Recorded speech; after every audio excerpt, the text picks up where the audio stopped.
In the winter of 1723, a Vatican librarian named Father Domenico Passarelli was escorted by two members of the Papal Guard to a corridor on the fourth level of the Apostolic Palace that he had never been permitted to enter in 11 years of service.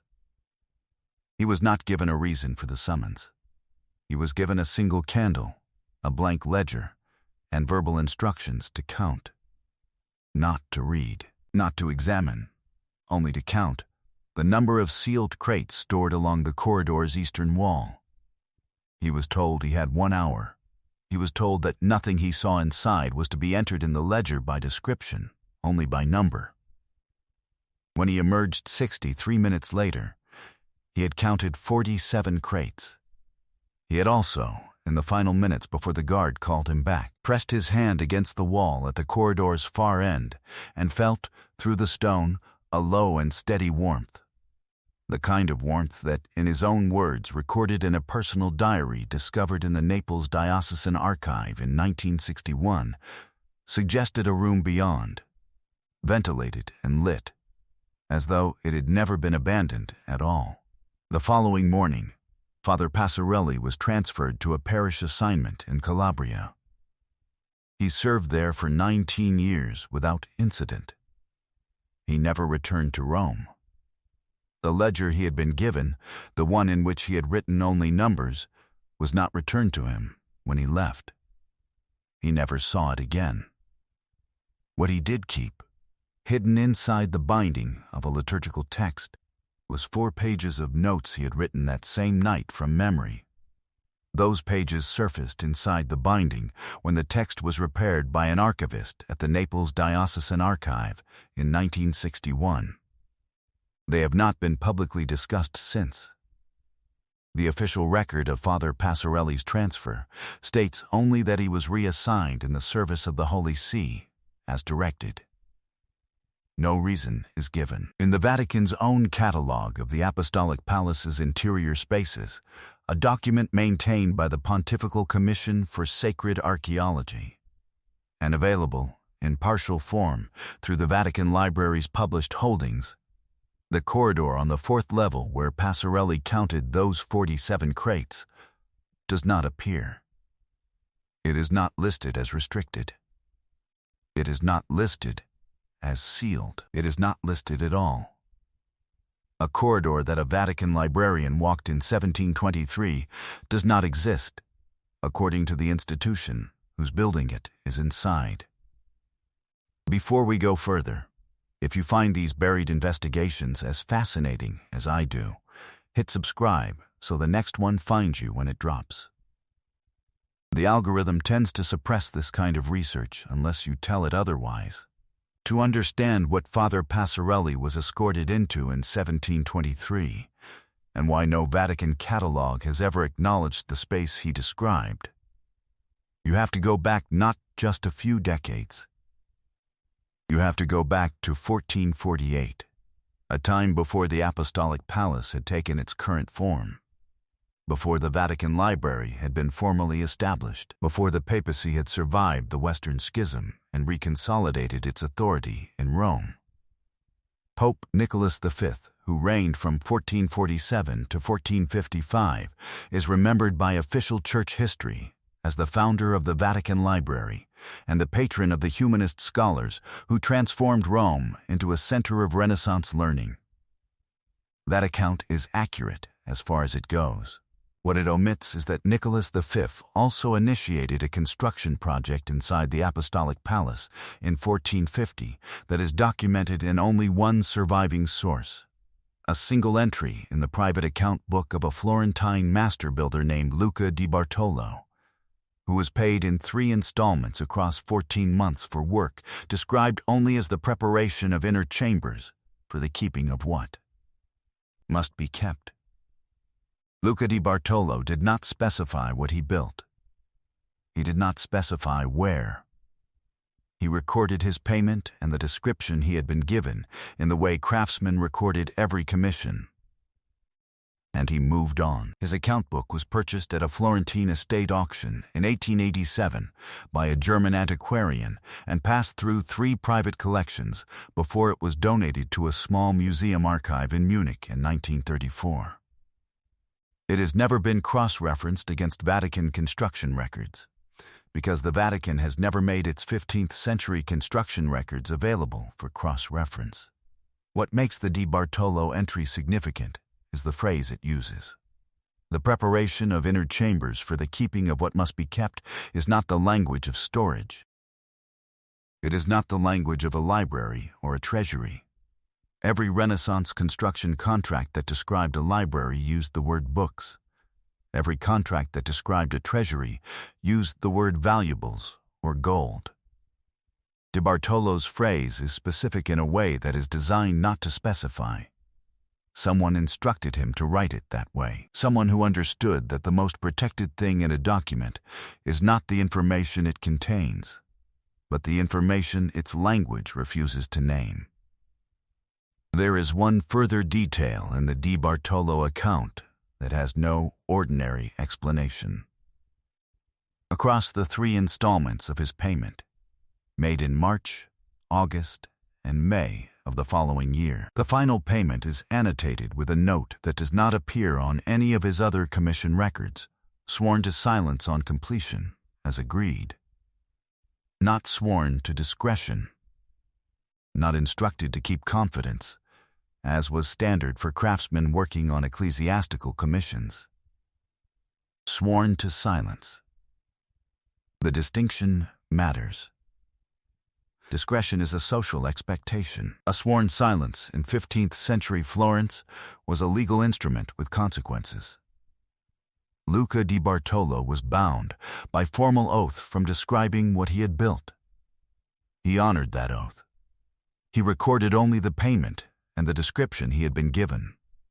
What he built is a blank in the record, surrounded only by the shape of the precautions taken to keep it blank.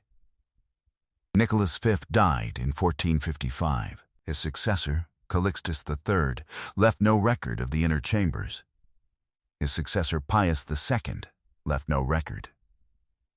For the next 2 centuries, through 18 pontificates, the space that Di Bartolo was paid to prepare disappears entirely from the documentary record. It surfaces again obliquely in 1622 in the private correspondence of a Jesuit astronomer named Father Giovanni Battista Rizzio, who wrote to a colleague in Bologna that he had been shown, though not permitted to enter, a space within the palace whose existence the librarians themselves do not discuss.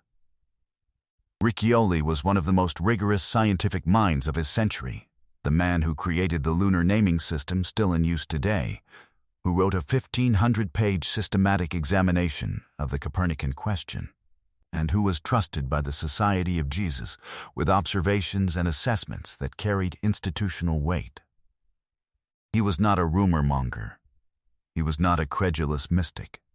He was a man whose professional identity was built on the accurate measurement and description of what he could verify. When such a man writes, in a private letter to a trusted colleague, that he has been shown a space whose existence the librarians themselves do not discuss, he is not embellishing. He is recording, with the same precision he applied to lunar craters, what he had seen and been told. In that letter, he described the space as accessible through a passage he was not permitted to memorize, lit by lamps that were kept burning, as a caretaker described, without interruption, permanently lit, in 1622. In a room no one discusses. That detail, permanent illumination, is not a minor observation. It means someone was maintaining the space continuously, at expense and effort, for a purpose serious enough to justify that maintenance across generations. You do not keep lamps burning indefinitely in a room you have simply chosen to forget. Before we move forward, if this is the kind of investigation that matters to you, subscribe and ring the bell. We cover buried histories like this one every week. If you've ever suspected that the most powerful institution in the Western world did not preserve everything it knows in the places it invites you to look, you belong here.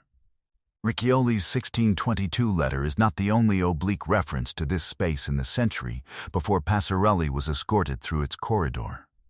In 1671, a Spanish cardinal named Alfonso de la Cueva, who served as prefect of the Congregation for the Doctrine of the Faith, the office then responsible for the church's restricted archives, dictated a memorandum to his personal secretary that described, in terms that were evidently meant to be vague, the Chamber of First Precedence and its condition of unbroken continuity since the time of the builder Nicholas. The memorandum was not addressed to anyone. It was not filed. It was found tucked inside a breviary among de la Cueva's personal effects when his estate was settled in 1674. His secretary donated those personal effects to the Augustinian Library in Salamanca. The breviary was catalogued in 1741 as miscellaneous devotional papers and has sat in that catalogue undisturbed. The phrase unbroken continuity since the time of the builder Nicholas spans 221 years, from 1450 to 1671. Whatever Di Bartolo built for Nicholas V in 1450, it was still being actively maintained in 1671. It was still being actively maintained in 1622 when Riccioli described its permanent lamps. And it was, by Passarelli's account in 1723, still warm to the touch through the wall. Rome, 1622, Rome, 1671, Rome, 1723, that is 3 independent witnesses across a century, none of whom knew the other's accounts, all describing the same space in the same building. This is not coincidence. This is a pattern. The Vatican has never adequately addressed several specific questions about the interior spaces of the Apostolic Palace. It has never explained why its own published catalogue of the palace's rooms does not correspond to the floor layouts independently described by architectural surveyors who worked on the building during 19th century restoration projects. It has never explained why Father Passarelli was transferred within 1 day of performing a counting task that, by the institution's own account, the corridor he performed it in does not exist. It has never explained why Cardinal de la Cueva, the prefect of the Church's own restricted archives office, a man whose professional mandate was the oversight of what the Church kept, wrote a memorandum in 1671 referencing unbroken continuity since the time of the builder Nicholas, and then filed that memorandum nowhere, addressed it to no one, and tucked it inside a breviary as though he was speaking to the future rather than to a colleague. Why was Father Passarelli given a blank ledger and told to count but not describe, unless what he was counting was something whose description, once written down, became a liability? Why did the Papal Guard retrieve the ledger, a document containing only numbers, when he left, if the numbers themselves were not sensitive?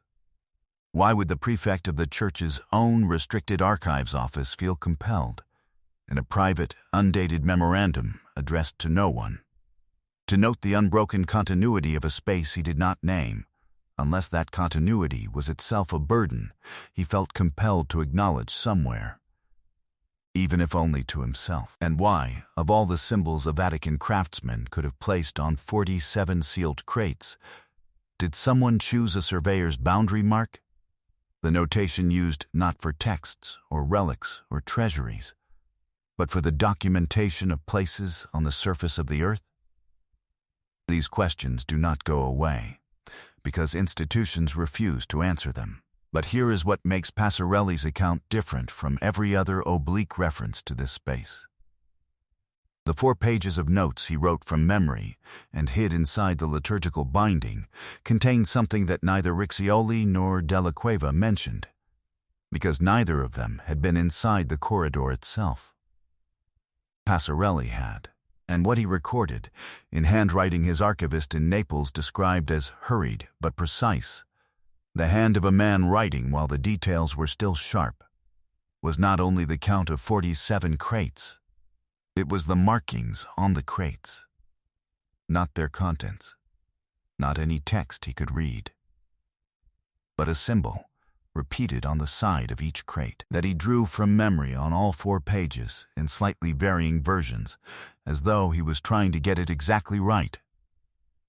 The symbol was described by the Naples archivist who found the pages, in his 1961 acquisition note, as a cartographic mark of unclear origin, resembling, in the archivist's own assessment, a surveyor's boundary notation of a type he associated with pre-1600 mapping traditions. A surveyor's boundary mark on 47 sealed crates in a room inside the Vatican's Apostolic Palace that the Vatican's own catalog says does not exist. A surveyor's boundary mark denotes territory. It denotes a location on a map. It denotes that what is inside the container relates to a place, not to a text, not to a relic, not to a financial record, to a place. 47 crates, each marked with the same notation for a place. Or 47 places, each with its own crate. Passarelli could not read the secondary notation beneath each symbol, the specific identifier that would tell you which place each mark referred to. He was working by candlelight in 1 hour under guard. But he recorded what he could.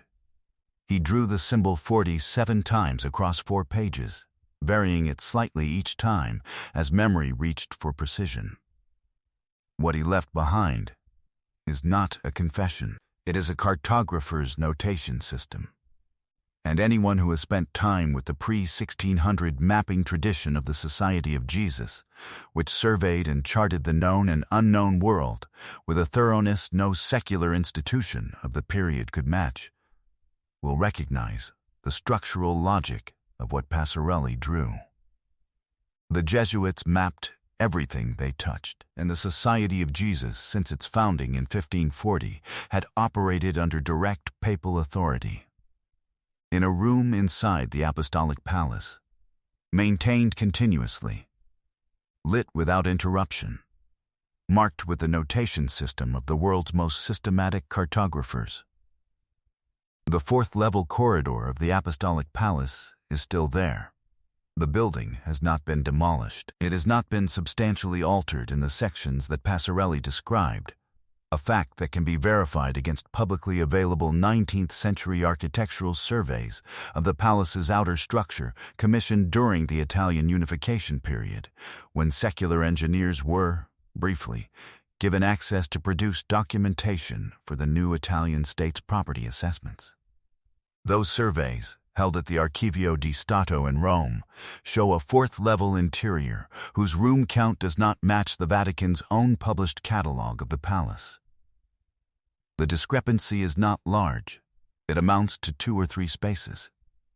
But in a building of the Apostolic Palace's dimensions, 2 or 3 spaces represent a meaningful volume of concealed architecture. The Vatican has never responded to this discrepancy.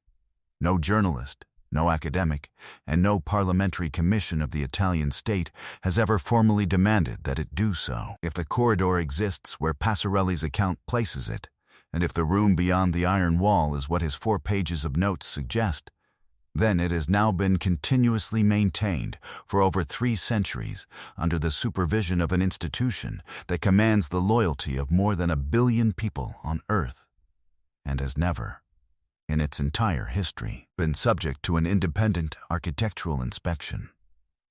The official history of the Vatican tells us that the Church's archives are among the most systematically preserved in the world. Since 2020, they have been officially renamed the Vatican Apostolic Archive, and the Holy See has emphasized their openness to qualified researchers. Scholars may now apply for access to documents dating as far back as 1198. That is not nothing. But openness to qualified researchers for documents the institution has chosen to include in its catalog is a different thing entirely from transparency about what the institution has chosen not to catalog at all. The Vatican Apostolic Archive lists what it lists. The 4th-level corridor of the Apostolic Palace, where Passarelli counted 47 crates in 1723, is not on the list. What the private account of a Florentine master builder, the letter of a Jesuit astronomer, the memorandum of a cardinal prefect, and the 4 hidden pages of a transferred librarian tell us is that preservation and disclosure are not the same thing. The Church has preserved what it chose to preserve. It has disclosed what it chose to disclose. And somewhere in the 4th-level corridor of the Apostolic Palace, behind a wall that has been warm to the touch since at least 1723, 47 crates sit in a room that has never gone dark. These records survive because people refuse to stop asking. If you've made it this far, you already sense that the most important archives in the world are not the ones institutions invite you to visit. The most important archives are the ones they describe with the phrase unbroken continuity in a memorandum addressed to no one, tucked inside a breviary, and left for 300 years. Subscribe and share this with someone who still believes that everything the Church knows is in the rooms it opens. It is not. It has not been for 500 years. Next week, I'm tracing the surveyor's boundary mark that Passarelli drew on those 4 pages to a specific cartographic tradition, one that connects directly to a set of maps that disappeared from the Vatican Library's public catalog between 1870 and 1880. The decade Rome was absorbed into the Italian state, and the Vatican lost its temporal power. The timing is not a coincidence. The maps have a name. You won't want to miss it.